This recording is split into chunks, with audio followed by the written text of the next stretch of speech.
I think it would be cool if every time a black girl opened her mouth, she just stopped talking and let the silence speak for her.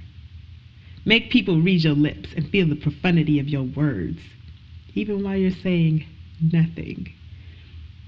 I think people should really notice how beautiful we are if we just lay there, falling asleep, and then open our eyes.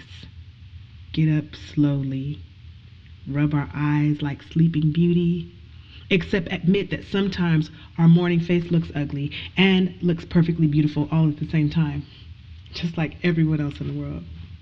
Let them miscalculate us and then figure us out. Let them puzzle. Like, what is the square root of a number that doesn't exactly have a square root? Let them struggle for the answer. Let them Google it. Let them seek the answer and get it wrong, but at least let them care to know. At least let them be interested. At least let them be invested. I remember when we were trying to find a place for our photo shoot, and we were looking into a bunch of really fancy places, and we were calling ahead of time to get clearance, because you know how it is, or you can't just show up black, because that's just a part of living while black. You got to be careful about everything. So we called and we were like, the Fresno Black Girl Magic Project would like to do a photo shoot with your clearance. We're a nonprofit. And I could kind of hear, like, what's the name of the organization again? Fresno Black Girl Magic Project. And I felt like there was a huge hesitation.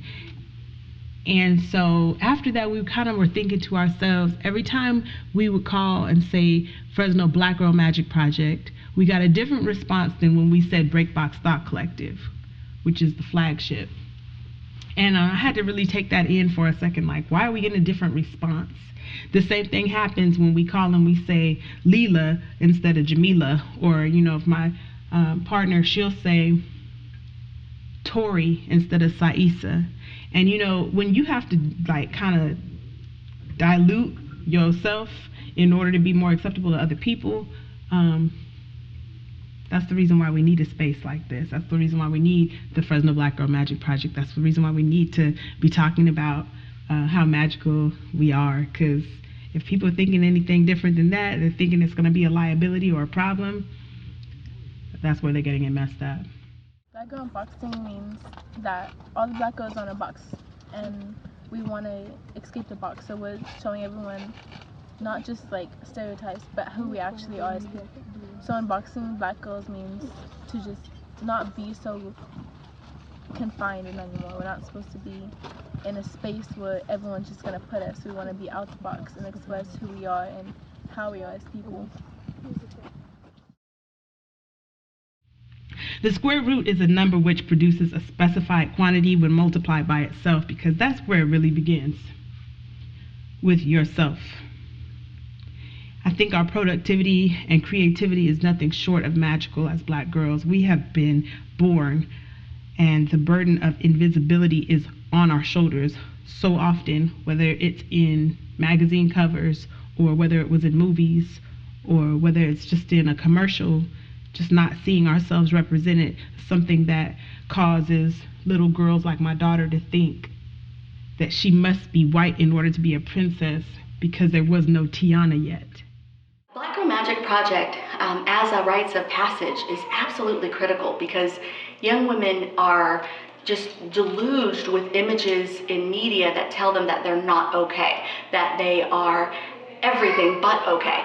And to have a way of connecting with other young black girls, with adult black women as mentors who are successful and who are showing up and saying, hey, I care about you and I care about the images that you're bombarded with, and I care about you getting truth. And taking that truth to heart, and then being able to integrate that truth and have that become a part of your personal self-image and self-concept is absolutely critical for life, for success, for people to walk around knowing their truth and feeling whole and complete rather than beaten up and broken. And this is a project and a movement really to help young black women recognize that, honey, you are whole. You've always been whole. And we're just trying to help you realize that you're whole. One of the young women was talking about perfection. And we have a really delusional idea about perfection. We think of perfection as flawless, and that's never really what it was about. When we look at the root of the word, perfection truly is about being complete. And so letting these young women know and having them own a sense of, I am complete. I'm at 11, I'm complete for where I'm supposed to be at 11, at 14 or at 17 or 18. I'm complete and I am whole.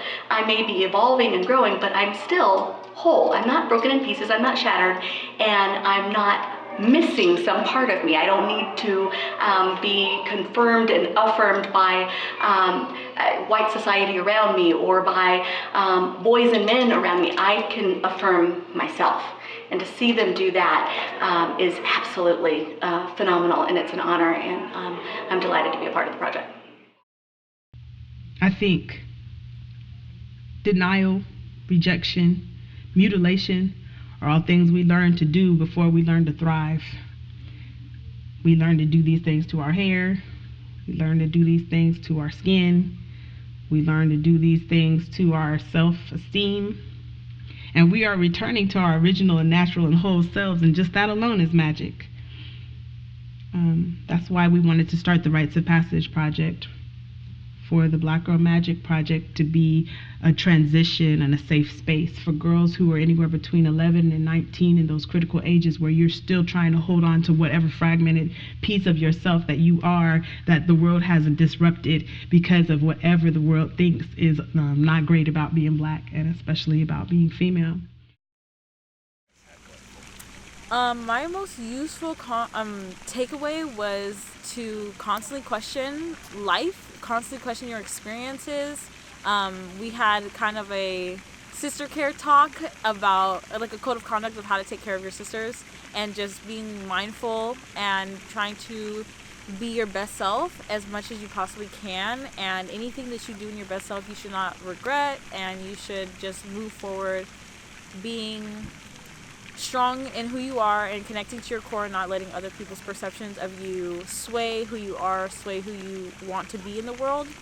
And also just try to take care of your sisters, try to take care of people around you, and most importantly, just try to take care of yourself. You cannot fail to thrive in an environment where everyone is surrounding you with love. It's like you have to really defy gravity to fail to thrive in that kind of environment. So that was a big part of our solution, or what we tried to come up with as a solution.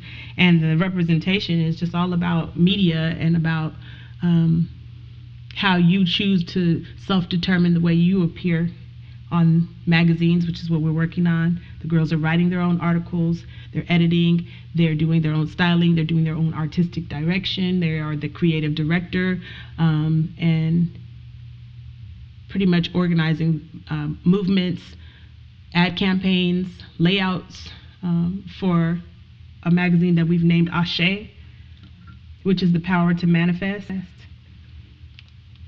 So that's a little bit about what we've been up to.